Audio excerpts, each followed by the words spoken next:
नमस्कार, प्रियाज किचनमध्ये आपल्या सगळ्यांचे मनापासून स्वागत। आज आपण बनवणार आहोत नारळाची बर्फी। नारळी पौर्णिमा व रक्षाबंधन निमित्त ही स्वीट डिश मी बनवलेली आहे। ही झटपट होणारी नारळाच्या बर्फीची रेसिपी आहे। त्यासाठी मी कशी बनवली हे पाहण्यासाठी हा व्हिडिओ तुम्ही शेवटपर्यंत पाहत राहा। ही रेसिपी मी डेसिकेटेड कोकोनटनी बनवलेली आहे। यामध्ये कोणत्याही प्रकारचा मी मावा किंवा खवा अजिबात वापरलेला नाही। इथे सुरुवातीला आपण डेसिकेटेड कोकोनट घेऊयात। इथे मी 3 कप या कपनी 3 कप डेसिकेटेड कोकोनट घेतलेले आहे। इथे जर तुम्ही ओला खीस वापरणार असाल तर इथे तुम्हाला कमीत कमी 5 ते 6 नारळ फोडून घ्यावे लागतील, तेव्हा या मेजरमेंटचे तुम्हाला खवलेले नारळाचा खीस भेटेल। आता हा मला सहज किराणा मालाच्या दुकानामध्ये उपलब्ध असतो। इथे मी 3 कप डेसिकेटेड कोकोनट घेतलेला आहे। आता यामध्ये आपण सुरुवातीला 1 कप दूध ॲड करून घेऊया। दूध ॲड केल्यामुळे काय होते, जे आता हा वाळला चुरा असतो किंवा भुरा असतो तो थोडासा ओलसर, त्याला बाइंडिंग येण्यासाठी, तो शिजण्यासाठी आपण यामध्ये 1 कप दूध घातलेले आहे। हे नॉर्मल दूध आहे, अजिबात गरम वगैरे करून घातलेले नाही। इथे मला अजून थोडासा कोरडा वाटत आहे, त्यामुळे इथे मी अनेक अर्धा कप दूध यामध्ये ॲड करून घेते। इथे मला एकूण 1.5 कप दूध लागलेले आहे। तुम्हाला कदाचित कमीही लागू शकते किंवा जास्तही लागू शकते। आपल्याला थोडासा ओलसर असा हा खीस करून घ्यायचा आहे। हे बघा, या पद्धतीने त्याला थोडेसेच बाइंडिंग आले की आपल्याला दूध घालायचे बंद करायचे आहे। आता याला आपल्याला झाकून ठेवून एक अर्धा ते पाऊण तास याला मुरत ठेवायचे आहे। त्यामुळे काय होते, जो खीस असतो तो दुधामध्ये व्यवस्थित मुरतो व व्यवस्थित असा फुलून येतो। त्यामुळे मी याला झाकण ठेवून एक अर्धा ते पाऊण तास भिजत ठेवते। आता तोपर्यंत आपण इथे मी एक पातेलं घेतलेलं आहे, त्यामध्ये 1 कप मी मिल्क पावडर घेतलेली आहे। मी इथे नेस्लेची मिल्क पावडर घेतलेली आहे, तुम्ही कोणत्याही कंपनीची घेऊ शकता। त्यामध्ये मी एक अर्धा कप सुरुवातीला दूध ॲड करून घेते। यामुळे काय होते, बर्फीला खूप छान अशी खव्यासारखे टेक्स्चर येते। त्याचबरोबर चवीलाही खूप अप्रतिम लागते। क्रीमी अशा टेक्स्चरची आपली बर्फी तयार होते। इथे मला थोडेसे दूध कमी वाटते, त्यामुळे मी अजून थोडे 2 ते 3 चमचे दूध ॲड करून घेतलेलं आहे। इथे मला पाऊण कप दूध लागलेले आहे। असे या पद्धतीने याची आपल्याला पेस्ट बनवून घ्यायची आहे। यामध्ये कोणत्याही प्रकारच्या गुठळ्या नसाव्यात। आता कढईमध्ये इथे 2 ते 3 चमचे साजूक तूप घेतलेले आहे। यामध्ये जे आपण मिल्क पावडरची पेस्ट करून घेतलेली आहे ती यामध्ये ॲड करायची व मंद आचेवर याला आपल्याला कमीत कमी 10 ते 12 मिनटं व्यवस्थित शिजवून घ्यायचं आहे।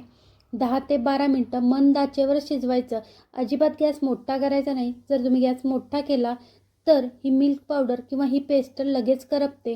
त्यामुळे मंद आचेवर एक 10 ते 12 मिनटं कमीत कमी आपल्याला याला शिजवून घ्यायचं आहे, किंवा यामध्ये थोडासा घटसरपणा येईपर्यंत आपल्याला याला शिजवायचं आहे। इथे बघा, याला उकळी आलेली आहे व थोडासा याला घटसरपणाही आलेला आहे।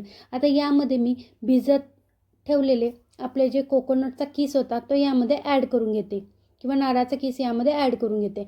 हा मी अर्धा तास भिजत ठेवला होता। आता तो या मिश्रणामध्ये आपण व्यवस्थित मिक्स करून घेऊयात। आता ही सगळी प्रोसेस आपल्याला मंद आचेवर करायची आहे। कोणतीही स्वीट डिश बनवताना गॅस कधीही मंदच ठेवायचा। कोणतीही स्वीट डिश बनवता गॅस अजिबात मोठा करायचा नाही, कारण की स्वीट डिश ही खूप पेशन्सनी करावी लागते। त्यामुळे त्याला गॅस अजिबात मोठा करायचाच नाही, नाहीतर ते लगेच करपतं। हे बघा, या पद्धतीने थोडंसं बाइंडिंग त्याला यायला लागलं की आपल्याला यामध्ये साखर ॲड करायची आहे।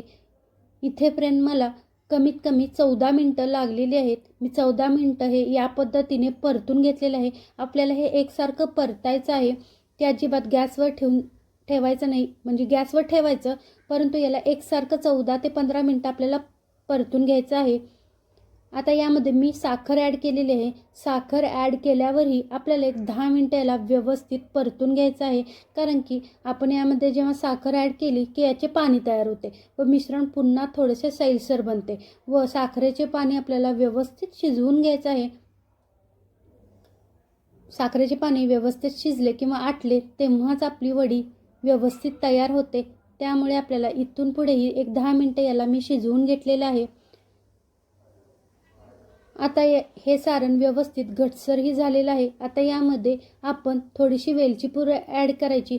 तुम्हाला आवडत असेल तर करा, नाहीतर काही जणांना फक्त नारळाची चव आवडते, त्यामुळे नाही केले तरीही चालेल.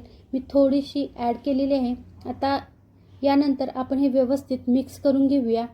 आता इथे मी 2 कलरमध्ये बर्फी बनवणार आहे किंवा 2 लेयर करणार आहे, कारण की फेस्टिवलचे सीझन आहेत, त्यामुळे कलरफुल बर्फी खायला तर चांगली वाटते, त्याचबरोबर दिसायलाही खूप सुंदर दिसते. त्यासाठी मी काय करते, यातले आता निम्मा जो भाग आहे मिश्रणाचा तो एका भांड्यात काढून घेते व एका भागामध्ये आपण कलर ॲड करून घेणार आहोत.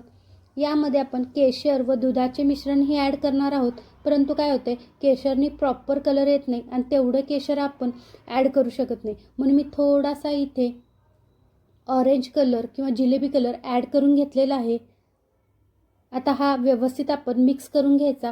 त्याचबरोबर आता मी थोडेसे केशरच्या काड्या दुधामध्ये भिजत ठेवल्या होत्या, त्याही मी यामध्ये ॲड करून घेते. हे बघा, खूप सुंदर असा कलर आलेला आहे. यामुळे काय होते, चव छान येते केशरमुळे. हे ऑप्शनल आहे, नाही केले तरीही चालेल. तुम्ही डायरेक्ट बर्फी सेट करायला ठेवली तरीही चालेल. आता दूध आणि केशरचे आपण पाणी किंवा दूध घातले होते, त्यामुळे थोडेसे आपल्याला 1-2 मिनटं त्याला व्यवस्थित परतून घ्यायचे. आता आपण गॅस बंद करूया व आता हे सगळे मिश्रण सेट करून घेऊया.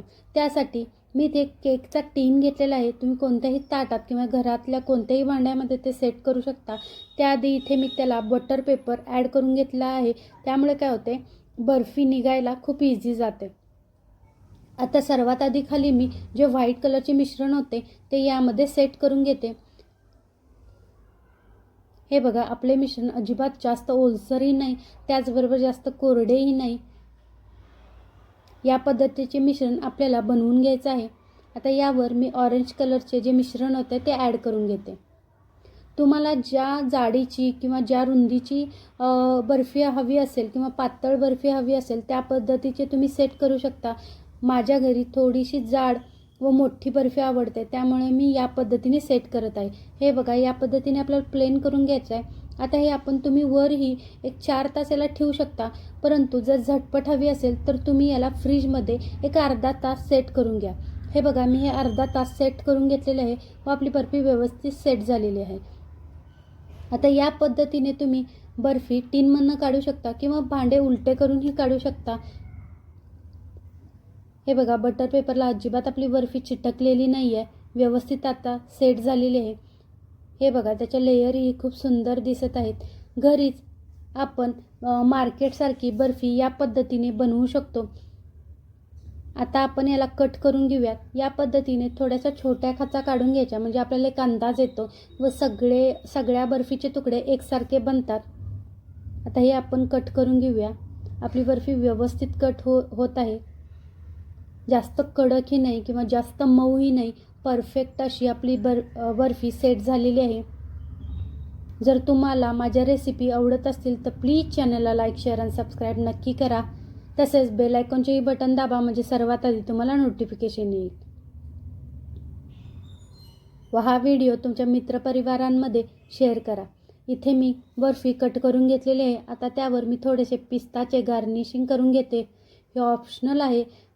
कोणताही पदार्थ किती सजवावा किंवा कोणतीही स्वीट डिश किती सजवावी ज्याच्या त्याच्या आवडीवर अवलंबून असते. आता मी तुम्हाला एक बर्फी काढून दाखवते. हे बघा, खूप छान त्याच्या लेयरही पडलेले आहेत व खूप छान असा कलरही आलेला आहे. त्यामुळे या नारळी पौर्णिमेला किंवा राखी पौर्णिमेला ही डिश तुम्ही नक्की ट्राय करून बघा. हा व्हिडिओ शेवटपर्यंत बघितलात त्याबद्दल धन्यवाद. पुन्हा भेटूया अशाच रेसिपींसोबत.